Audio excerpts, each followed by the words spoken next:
brought to you by V-Guard। Vote vote আর vote, এখন চারিদিকে শুধু এই একটাই শব্দ। দুয়ারে করা নাড়ছে নির্বাচন, আর মাত্র কয়েকটা দিন, তারপরেই গেট সেট গো বলে রেস শুরু। চলবে চেয়ার দখলের লড়াই। চেয়ার জিনিসটার মাহাত্ম্য কিন্তু কম না। রাজনীতিকদের দেখুন, চেয়ারের চর্চাই তো সব থেকে বেশি, সেটা পেতেই যত দৌড়ঝাঁপ। After all, chair equal to ক্ষমতা, আর ক্ষমতার জন্যই তো এত দক্ষযোগ্য। এই যে এতগুলো কথা বলছি চেয়ার, ক্ষমতা, এসব নিয়ে, কারণ জানেন? আরে বাবা, চেয়ার গিয়েছে চুরি। কার, কি করে, দেখুন ভালো করে।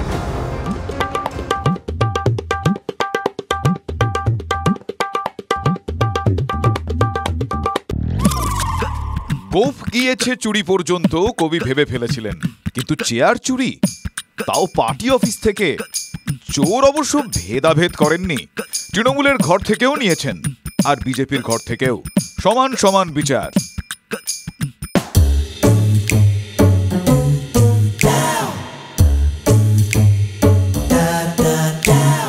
এবং ভলেন্টিয়ারের ড্রেস পরেছিল চোরটি। আমার কাছে গোটা 6 চেয়ার আর 5টা টেবিল আর একটি মোবাইল।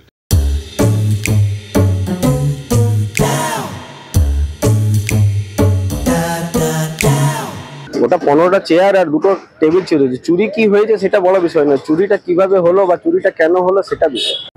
কুর্সি দখলের লড়াইয়ে যখন মরিয়া দুই দল, তখন দুই দলের কার্যালয় থেকেই খোয়া গেল কুর্সি, আর নেতারা পৌঁছলেন থানায় চোর ধরে দেওয়ার দাবিতে।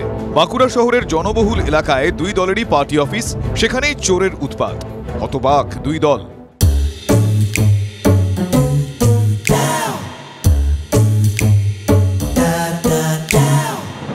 শহরের রত্তলা এলাকায় রয়েছে বিজেপির 8, 9 এবং 12 নম্বর ওয়ার্ডের কার্যালয়। ভোটের মুখে সারাক্ষণই কর্মী সমর্থকদের আনাগোনা, তার মধ্যেই চোরের হানা।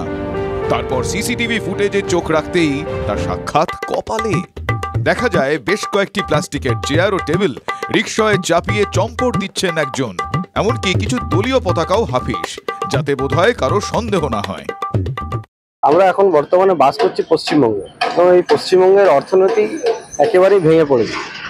তো অর্থনীতি ভেঙে পড়ার জন্য বেকারত্ব বেড়েছে, তো স্বাভাবিক আছে যেখানে বেকারত্ব বেড়েছে সেখানে এরকম চুরি তো বাড়বেই। বিজেপির তীর তৃণমূলের দিকে, কিন্তু তাদেরও তো একই হাল, মানে হাল বেহাল। রামপুর এলাকায় থাকা 9 নম্বর ওয়ার্ড তৃণমূল কার্যালয় থেকেও চেয়ার টেবিল হাওয়া। নেতাদের দাবি, মুখ্যমন্ত্রীর সভা নিয়ে তারা যেদিন ব্যস্ত ছিলেন সেই সুযোগের সদ্ব্যবহার করে চোর, তাও নাকি সিভিক পুলিশের পোশাকে এসে। চেয়ারগুলো যে খুব একটা দামি চেয়ার সেটাও নয়, একটা চেয়ার বিকলে হয়তো 50 টাকাও পাবে না, কিন্তু কি ওই যে বদনামটা হলে এটাই খারাপ, যে আমাদের এই অফিস থেকে চেয়ার চলে গেছে। ভোটের বাজারে নেতারা এর ওর কুর্সি কেড়ে নিতে ব্যস্ত, সেখানে নেতাদের কুর্সি হাওয়া। চোরের এলেম আছে বটে, বলছে আম পাবলিকেরই একাংশ। এই কিস্সা কুর্সি কা নিঃসন্দেহে বেনজির। সাধারণ প্লাস্টিকের চেয়ার টেবিল নিয়ে গায়েব চোর বাবাজি।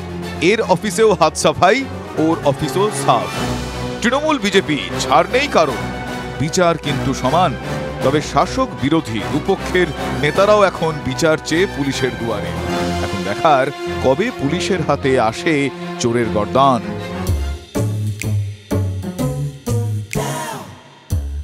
বাঁকুড়া থেকে হীরক মুখোপাধ্যায়ের রিপোর্ট, TV9 বাংলা।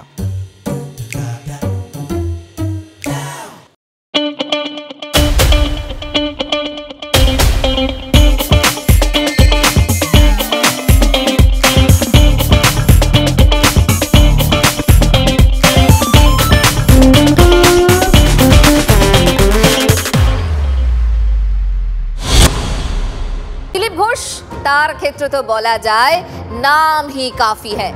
তিনি চললে বিতর্ক সদা সর্বদার সঙ্গী। তবে আজ ঘোষবাবুর সঙ্গী কে ছিল? থুরি। কি ছিল জানেন? দেখুন তাহলে। দিলীপ আছেন দিলীপেই। মর্নিং ওয়াকে বেরিয়ে নয়া চমক, হাতে ডান্ডা। কিন্তু কাকে তেরে মেরে ঠান্ডা করতে এই ব্যবস্থা? না, তা ঝেড়ে কাশেননি বর্ধমান দুর্গাপুর কেন্দ্রের বিজেপি প্রার্থী। তবে তিনি তো দিলীপ ঘোষ, কিছুই বলবেন না, তা কখনো হয়? দাবি করেছেন অবাঞ্ছিত লোকজন সামাল দিতেই নাকি হাতে লাঠি নিয়েছেন তিনি, আর সেটা নাকি এক বন্ধুর অনুরোধে। তবে বন্ধুটিকে তা কিন্তু খোলসা করেননি দিলীপ বাবু। ঠান্ডা করতে নেমে পড়তেন? না, আমাকে আমার এক বন্ধু বললেন যে আপনার রাস্তায় বেরোলে অনেক অবাঞ্ছিত লোক সামনে চলে আসছে, তো একটা স্টিক হাতে রাখুন। তো উনি দিয়েছেন, তাই নিয়ে ঘুরছি। এটা কি কালকে অভিজ্ঞতা অনেক জায়গায় হয়েছে, কিন্তু আমি খালি হাতেই ঘুরি। তো ওনার ইচ্ছা যে আমি স্টিকটা যেন নিয়ে ঘুরি, তো এটা দেখি ওখানে একটা কাজ হয়। এটা তো শাসক দল বলবে যে আইন নিজের হাতে তুলে নিয়েছে দিলীপ ঘোষ। আইনকে আমরা মানি, আইনকে হাতে তুলে নিই না। যারা আইনকে হাতে তুলে নিচ্ছে তাদের জন্য ডান্ডা আছে। গতকালই কিন্তু দুর্গাপুর শহরের ফুলঝোরে চা চক্রে যোগ দিতে গিয়ে তৃণমূলের বিক্ষোভের মুখে পড়েন Dilip Ghosh.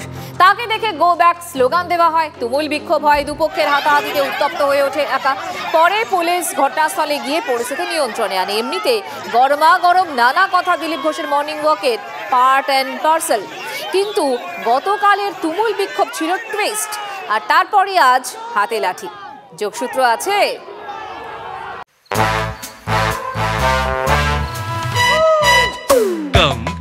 Come, my love, please don't say no, baby. Come, my love. V-Guard-এর air coolers extra large cooling pads সহ যা বড় বড় মহারথীকেও ঠান্ডা করে দেয়। V-Guard air coolers, long lasting cooling. মুখের পাশাপাশি হাতও চলবে, সেটাই ইঙ্গিতে বোঝাতে চাইলেন কি দিলীপ ঘোষ। তবে শুধু লাঠি নয়, মুখে আবার ছিল কাকাও। টার্গেট তৃণমূল, কিন্তু কাকাকে কেন, কিভাবে, শুনুন।